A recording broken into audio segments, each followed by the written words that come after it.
The Defense Department unveiled a new policy Friday that calls for expanding U.S. nuclear capabilities, with an eye on countering Russia's growing nuclear power. The Nuclear Posture Review (NPR) calls for developing smaller, low-yield nuclear weapons to deter Russia. The strategy would challenge the view that U.S. nuclear weapons are too big to be used and therefore no longer an effective deterrent. "We cannot afford to let the U.S. nuclear arsenal become obsolete," Deputy Defense Secretary Patrick Shanahan told reporters at the Pentagon.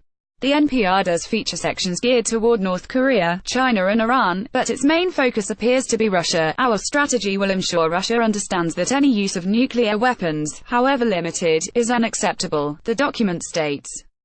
President Donald John Trump Schiff Nunes gave Trump secretly altered version of memo Davis, deep state, existed in 2016 but it elected former Trump legal spokesman to testify to Mueller about undisclosed call report. Moore on Friday applauded the new policy, which follows months of analysis that he ordered last year. Over the past decade, despite United States efforts to reduce the roles and numbers of nuclear weapons, other nuclear nations grew their stockpiles, increased the prominence of nuclear weapons in their security strategies, and, in some cases, pursued the development of new nuclear capabilities to threaten other nations.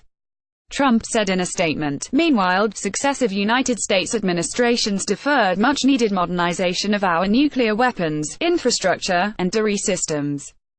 The 2018 Nepalese Rupees addresses these challenges. Greg Weaver, the Pentagon's Deputy Director of Strategic Capabilities, cautioned that the U.S. is not in an arms race with Russia, but argued instead that the Trump administration is responding to Russian initiative. "There are strong indications that our current strategy, posture and capabilities are perceived by the Russians as potentially inadequate to deter them," Weaver said.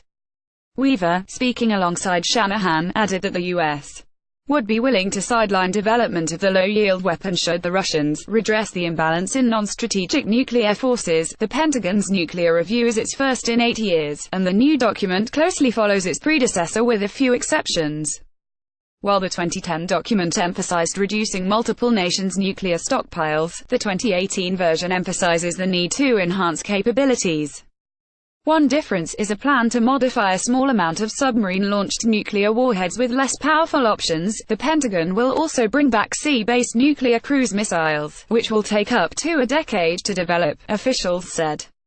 In addition, the review reverses plans to retire the B-83 bomb, the largest nuclear weapon in the U.S. stockpile.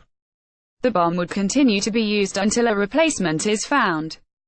The U.S. currently has roughly 1,400 nuclear weapons, down from a high of more than 12,000 during the 1980s. Under the New START nuclear arms treaty with Russia, the U.S. could raise that level to 1,550. U.S. officials insisted that these changes will make its deterrence more credible and raise the nuclear threshold, but critics warn that such low-yield weapons would actually increase the likeliness of a nuclear war because they blur the line between acceptable and non-acceptable weapons to use, increasing the risk of miscalculation.